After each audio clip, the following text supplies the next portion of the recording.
Emmanuel Sebold, très heureux de te retrouver dans ce podcast du Tour de France des paroisses et des régions exceptionnel puisqu'il est en dehors de nos frontières territoriales.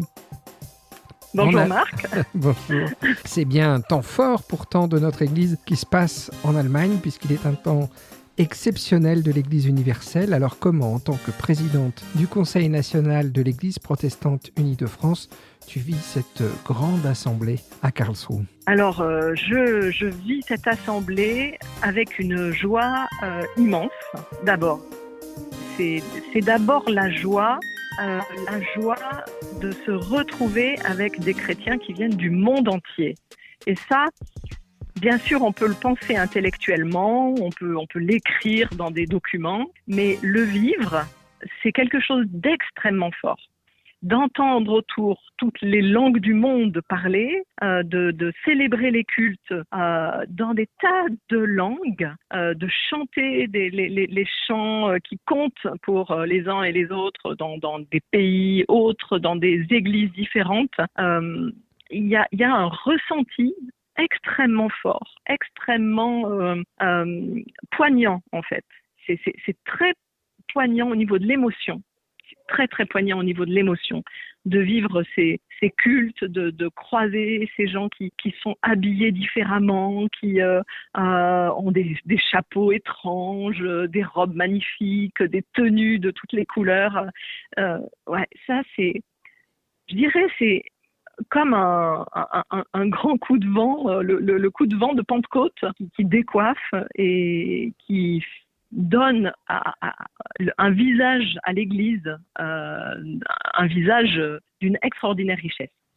Voilà. Alors avant d'y aller, j'avais déjà eu la joie de t'interviewer, on avait partagé en quoi c'était important d'être là, mais redis-nous maintenant que tu y es, comme tu le dis, non plus intellectuellement mais en le vivant, en quoi c'est important d'être là en tant que présidente de notre Église? Alors, on entend dans les réunions en plénière, quand tous les délégués et tous les invités sont présents, donc c'est de l'ordre de 3000 à 4000 personnes qui sont là, des interventions des chrétiens du monde entier qui racontent qu'est-ce qui est important pour eux aujourd'hui.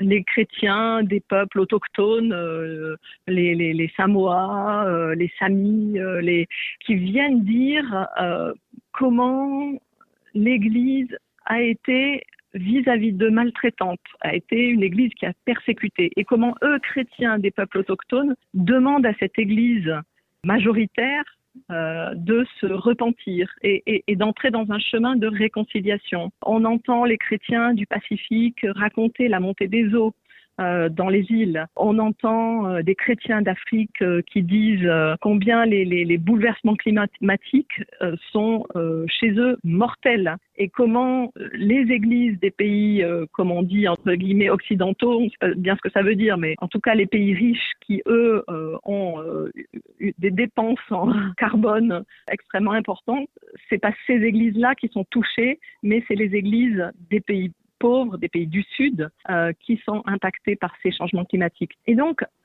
je parle de ces thèmes, entre autres, mais beaucoup d'autres chrétiens, d'autres églises, d'autres pays viennent raconter leur réalité, les chrétiens dans des pays où ils sont persécutés, les chrétiens dans des pays en guerre. On entend toutes ces voix.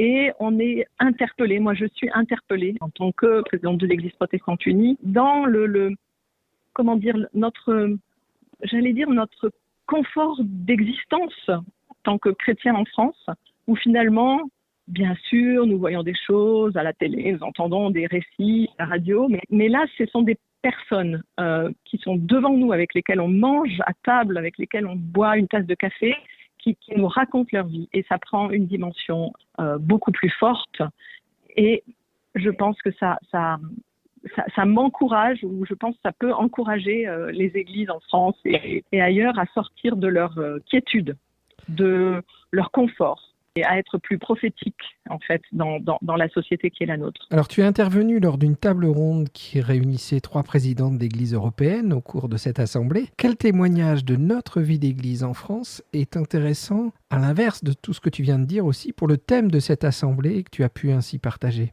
Oui, alors cette table ronde était avec les présidentes des églises suisses et allemandes, qui sont des églises qui se posent la question de la sécularisation aussi en Allemagne et en Suisse, et qui s'inquiètent de la baisse de leurs moyens financiers et du nombre de personnes qui quittent l'Église. Et moi, j'ai pu leur dire que finalement, on est Église, quels que soient les moyens financiers que l'on a. On est Église, même si on est petit, même si on n'est pas nombreux. On est Église, même si on a peu de moyens, ou même si, au niveau de la société, comme en France, l'Église n'est pas attendue par le monde politique. On est Église quand même, on est témoin de l'Évangile quand même. Donc l'Église protestante unie, ou aussi l'Église vaudoise d'Italie, ou l'Église évangélique d'Espagne, on a ce témoignage d'une petite Église très très très minoritaire, mais qui dit on n'a pas besoin d'être grand pour avoir le droit ou la possibilité d'annoncer l'Évangile. Donc ça, c'est un premier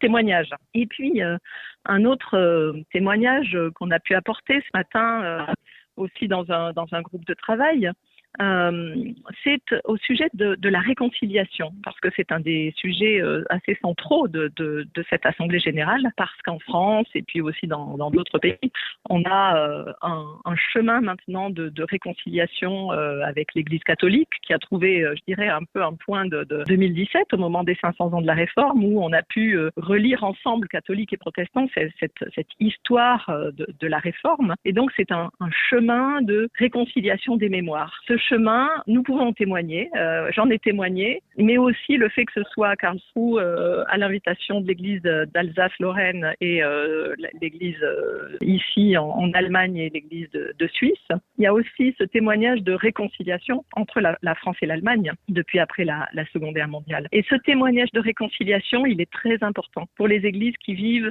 dans des pays en guerre ou après des guerres ou des invasions qui ne se sont pas réconciliés et vivent comme des ennemis même s'il n'y a pas de guerre. Alors, il y a eu également une réunion en collège confessionnel où, comme l'écrit Claire Six-Gateuil dans le blog à la découverte de l'Église universelle où les délégués français écrivent quotidiennement, il est difficile de choisir pour notre Église dans quelle réunion se rendre. Alors, nous sommes luthériens, nous sommes réformés, nous sommes Église unie. Heureusement, vous étiez plusieurs, donc la délégation de notre Église a pu se répartir dans chacune des réunions.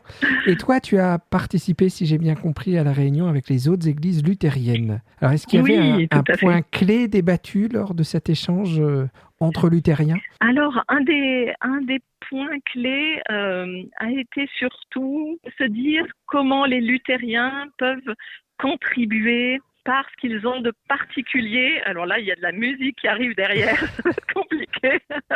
Mais ça, c'est aussi ça le COE, c'est des chants assez incroyables qui entraînent l'assemblée. Mais je vais quand même essayer d'aller dans un endroit un petit peu plus calme. Donc, un des points, ça a été de se dire comment les luthériens peuvent contribuer, voilà, à la marche vers l'unité et la réconciliation, avec les différences entre les églises luthériennes elles-mêmes. Donc, dans le monde entier, il y a des luthériens et on n'est pas, toutes les églises luthériennes ne sont pas d'accord sur l'ensemble des sujets et notamment les questions qu'on appelle morales, d'éthique sexuelle, d'éthique familiale. Et donc avec ces différences, est-ce que les églises luthériennes peuvent être quand même ferments d'unité pour l'ensemble des chrétiens? Alors, quelle surprise as-tu eue au cours de cette assemblée du Conseil œcuménique des églises qui touche à sa fin? On est à l'avant-veille de la clôture. Alors, je retiendrai pour aujourd'hui, c'est-à-dire je suis encore dans le bain, c'est un petit peu difficile de prendre du recul, mais il y a une première surprise, c'est la place extrêmement importante des jeunes dans cette assemblée. Alors, c'est pas une surprise. Je savais qu'il y avait 20% de délégués jeunes normalement. Toutes les églises ont peut-être pas réussi à envoyer, voilà.